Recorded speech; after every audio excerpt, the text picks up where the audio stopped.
Well, shalom, shalom. I'm Barbara, and I'm always short and sweet. One nation under God or gods? The gods have returned, and these gods are back for dominion and reign. And back in the Bible times, it was easy to identify Baal and Molech and Ashtoreth. But who are they now? What do they look like now in America?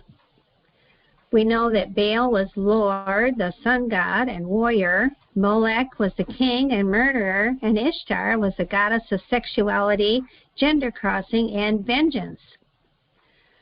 Well, Wheel of Fortune has its first same-sex couple compete as a team during Sweethearts Week, just recently, February 2024, and they made history doing that. A gay couple nearly won $40,000 on Wheel of Fortune during Sweetheart Week Valentine's Day theme. Well, a lot of this became legal. It was decided on June 26th that we could have same-sex marriage in the United States. Ishtar. The enchantress is the goddess Ishtar, Inanna, and that blurs sexuality and merges gender.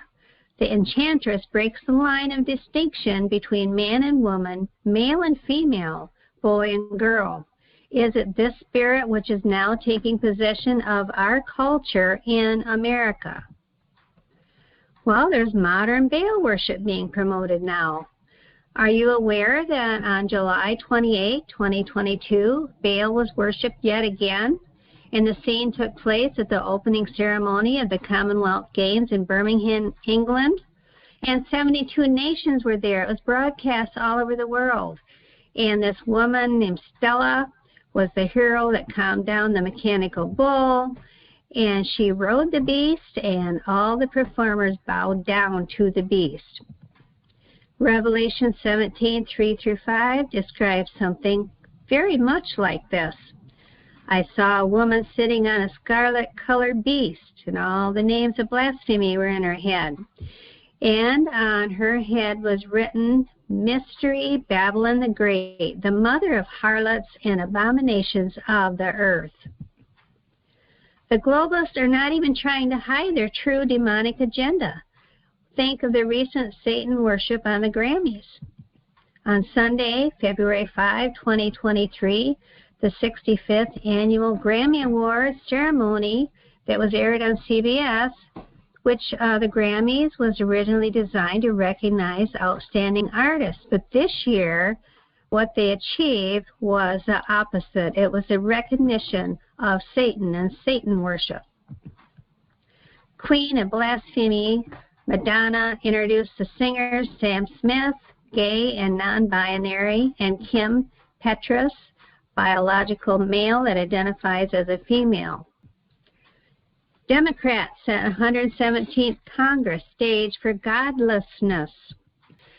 The Democratic representative, Emanuel Cleaver, who happens to be a Methodist pastor, he opened Congress in a prayer of sorts to the monotheistic god Brahma, and God known by many names, by many different faiths.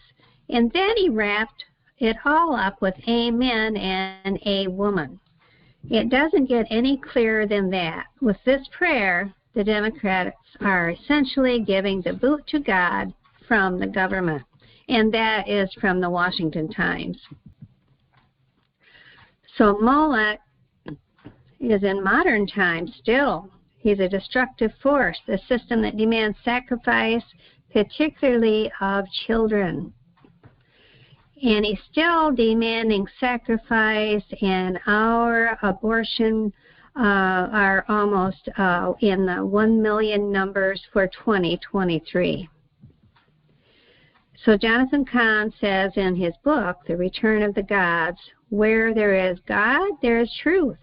But where there is more than one God, or many gods and Baals, the door is open for many truths, conflicting truths, and thus no truth.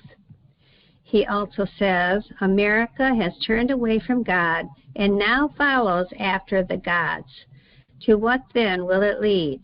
It must as well, in the end, lead to destruction. Just like in the times of Elijah and Jezebel, today we are contending for the altars of worship. In 1 Kings 18:21, Elijah is speaking to the people in his famous showdown with Ahab and the priest of Baal at Mount Carmel. He says, "How long will you falter between two opinions? If Yahweh is Elohim, God, follow him, and if Baal, then follow him." And then the text notes an interesting observation. But the people answered not a word. So I pray that it would not be said of our generation that we didn't answer a word in the face of contending altars of worship. May we be a generation who will rise up and answer the call for such a time as this. And Exodus 34:14 says, "You shall worship no other gods, because Yahweh, whose name is jealous, is a jealous God."